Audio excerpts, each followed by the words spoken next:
لو عدى حد النهارده وجي شتمني او شتم طلعت مثلا، لو انا الشتيمه وجعتني يبقى هي لمست جرح، لمست في جرح فعلا فعلا عندي.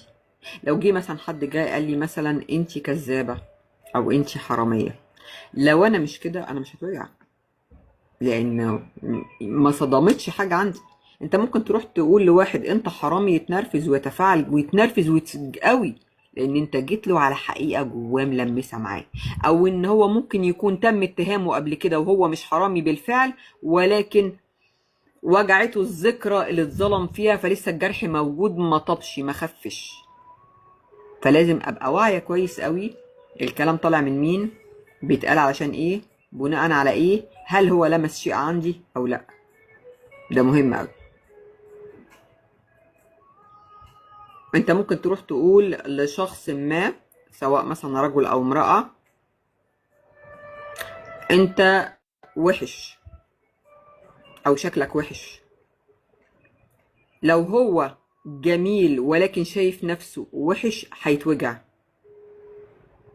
طيب لو هو او هي جميلة وعارفة انها جميلة، هتضحك، لان هتبقى بعيد جدا، مفيش جرح في الايجو او في الذات او في تقبلها لنفسها او معرفة قدرها لنفسها او ذاتها او ذاته. لو رحت لحد مثقف او عالم من العلماء وقلت له انت جاهل، هيضحك. لكن لما تروح لحد يجهل بعض الامور وقلت له انت جاهل وتوجع، هو عنده مشكلة وهو فعلا مجروح من القيمة دي او حاسس بكده، او عنده نقص في المنطقة دي. مش معنى كده ان مش كل واحد فينا عنده علم بكل الامور وباطن الامور اطلاقا. كل واحد فينا يجهل شيء، مفيش حد عنده علم بكل. يعني انا مثلا اكون جاهلة بشغل النجارة، اكيد يعني، بس لما تيجي تقولي انت مثلا جاهله في الحته دي، هي مش شتيمه ولا سبه، ولكن هي وجعت حد من منطلق الايجو بتاعه. زي في المسلسل الجميل جدا اللي كان عامله مؤخرا دياب والممثل التاني، اما كان كل ما يقول له يا جاهل يتعفرط. كل ما اللي كانوا اتنين اخوات، كل ما يقول له يا جاهل يتعب، فيروح يشتري شهاده ويزيفها، من مره مش عارفه من فرنسا، مره من انجلترا، مره من المانيا، المهم كل مره عشان ما يقوليش يا دكتوراه يشتري دكتوراه مزيفه. فهو مش متصالح مع فكرة ان هو جاهل، رغم ان هو ضحى مثلا بعمره وبتعليمه علشان مساعدة ابوه تربية اخوه. طبعا كنا بنضحك جدا، بس هو مش عارف يتصالح مع الحتة دي، تعباه وجعاه. كان محتاج ان هو يشتري لنفسه شهادة عشان يتقال له يا دكتور. تمام. هنا بقى النقطة، هل الجملة او المقولة او الموقف او السب او الشتيمة اصابت كبد الحقيقة؟ هل في جرح موجود؟ لو في جرح موجود، اي حد هيعدي من جنبي هيقول لي كلمه انا هتوجع. طب الكلمه مش حقيقيه، الكلمه مش سايبه، مفيش اصلا ليها عمق في الجذور عندي، مش هتوجعني. يبقى اذا هو بيمثل نفسه، هيمر وكانه لم يكن. مفيش حاجه عندي مختزنه في الشعور، ما تحررتش مثلا من اي موقف ايا كان، من الطفوله لحد مثلا المرحله دي. فده شيء مهم جدا جدا جدا.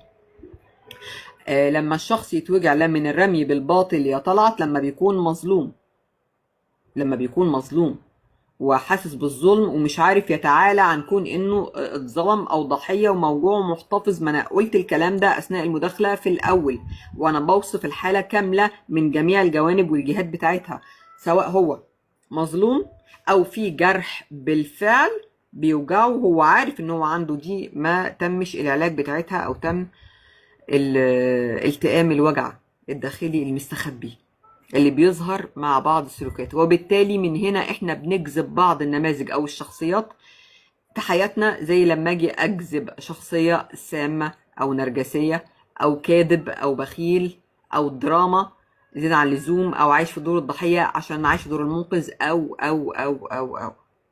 كل واحد فينا على حسب التردد بتاعه من خلال موجاته الداخلية وافكاره وطباعه واحساسه بنفسه باللي حواليه، هيجذب ايه؟ وفرة ولا افتقار وشح؟ حد هيكون بيساعده وعارف قيمته لما يكون هو مقدر قيمته الذاتية، لكن لو حصل العكس هيبدأ يجذب النمط المخالف ليه. وكذلك بالتركيز، لما تقول أنا بكره الصفة الفلانية، أنت مش هتجيب غير الصفة دي. لكن لما تقول انا بحب الصفه الفلانيه هتجيب الصفه دي حسب اطلاقك وتركيزك على الامور ومقدرات اللسان. انت بتقول ايه؟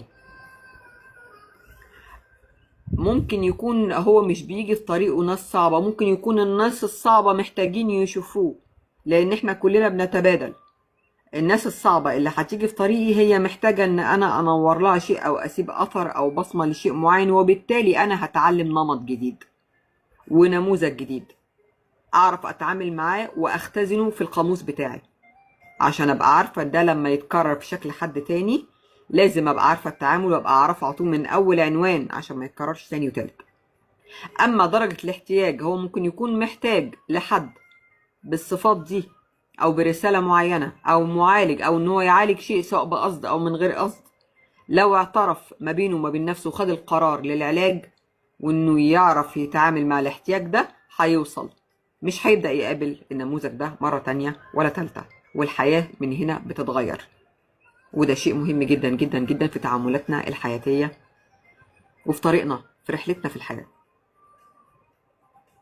انا استقبلت مثلا في حياتي ناس مستغلين ومستنزفين كتير جدا جدا جدا جدا علشان يعلموني حاجة واحدة بس، ودي من الحاجات اللي انا كنت ممكن مش عايزة اقولها، علشان اقول لا او ما اصبرش كتير. مش لازم اصبر للاخر واضيع وقت ومجهود وطاقة او تعاطف زيادة عن اللزوم. تعاطف زيادة عن اللزوم بيعمل مشكلة جدا، هيخسرني انا، هيخسرني كتير. والقاعدة الاساسية والشرعية لا ضرر ولا ضرار. بالظبط، مش عشان ما يبقاش كريمة بزيادة، عشان اقدر او يعني اتعامل مع قيمة الشيء اللي ربنا وهبهولي اديله قيمته الحقيقية، مش عشان ما اهدرهوش في الارض. البني ادم بطبعه ما بياخدش الشيء مجانا وهيعمل له قيمة.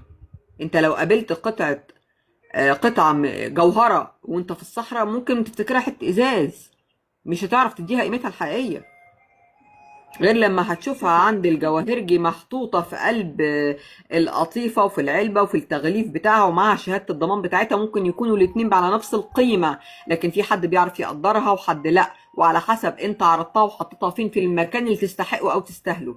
ومن هنا اتعلمت ان انا ادي الجزئية بتاعتي وانا عارفة قيمتها، انا مدركة قيمتها كويس قوي، تتاخد بالقيمة بتاعتها. وقتي غالي ليه قيمة، ما يتهدرش بعد كده غير بالطريقة اللي أنا عايزاها. الاعتذار والتبرير ضعف ولا حب؟ على حسب الموقف. أهلا يا علاء، نورت الدنيا، يا رب تكون بخير. الاعتذار والتبرير، الاعتذار لما تكون انت فعلا عندك مشكلة وأخطأت، أما التبرير زيادة عن اللزوم يبقى في مشكلة عندك، لا ضعف ولا حب. التبرير يبقى انت عندك مشكلة، المبررات الكتير مشكلة. النهاردة انا محتاجة اقول لا، يبقى لا، مش لازم ابرر لو اللي قدامي فهم كويس وعرف.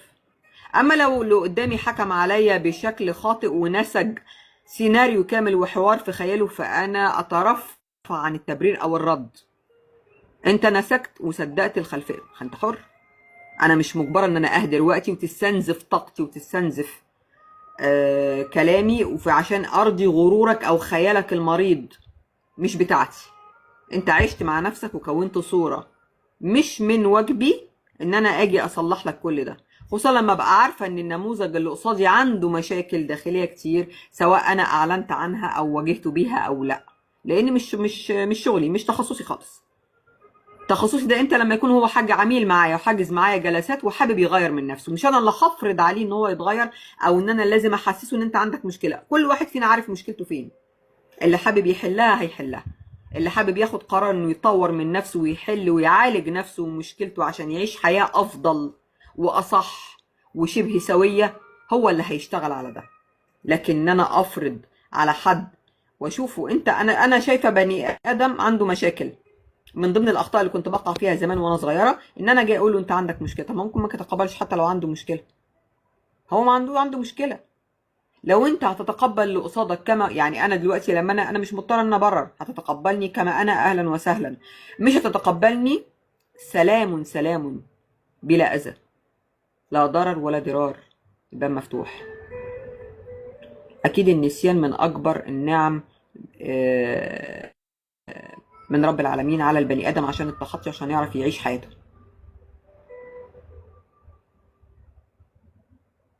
فدي حاجة مهمة جدا، لما تكون عارف قيمة ذاتك وما عندكش جرح في القيمة الذاتية او الايجو او بتاعك، او بتحاول تثبت لنفسك عالم تاني داخلي غير العالم الحقيقي الواقعي، وعايش في دبل لايف او حتى تريبل لايف، دي مشكلة كبيرة، لان تبقى مشتت ومنقسم ومش هتعرف تحقق اي هدف من الاهداف، مش هتعرف تنجح في اي حياة من الحياة المزدوجة او الاكتر من مزدوجة معاك. هتبقى بتضيع في الوقت وخلاص، وبتضيع في حياتك وخلاص، وهترجع تندم ومش تتطور، تفضل كده باقي عمرك. فده شيء مهم جدا. لازم تعرف ان حكمك على الاخر غالبا بيبقى نابع من مرآتك الداخلية. احنا في حل ان احنا نحكم، انا ما بحكمش لما حتى مع اي تعامل مع اي بني ادم، ما بحكمش، بتقبله زي ما هو، مع اي جلسة، مع اي عميل، مع اي حالة. ولكن اهم حاجة في خلال ده ابقى عارفة نقطة الضعف فين واتعامل معاها ازاي. مرحلة النضج والتطور ما بتنتهيش، وما ينفعش اقول انا خلاص نضجت. ولكن النضج الحقيقي لما تعرف تتعامل مع الامور بوعي. يعني ايه بوعي؟ يعني تبقى مدرك انت متحكم في مشاعرك، مش هتندفع وتنجرف في لحظة غضب بلا ملهاش اي لازمة. انك تبدأ تتسامى على نقاط ومواقف كتير جدا جدا جدا. تترفع عن الرد عن موقف ممكن يستنزفك ويخلص عليك، وانت تقعد بتبرر وتشرح وتقول او انت عملت ده ليه، او ان انا اشغل بالي بان اللي قصادي عمل ده ليه، عمل ده عشان ايه. خلاص هو عمل، هيفرق معايا في ايه ان انا اعرف ده عمل ده ليه. عمل ده ليه عشان هو انسان، عشان هو بشر، ليه حسابات مختلفة عن حساباتي. ودي من اهم الحاجات ان انا اقدر اتعامل معاها، ان انا اتوقف ان اقول عمل ده ليه. اعرف امتى عمل ده ليه؟ لما يكون معايا عميل. تاني هقول لما يكون في مجال شغل، لازم ابقى مهتمة جدا اعرف هو اتصرف التصرف ده ليه وازاي، عشان اقدر احل. مهم.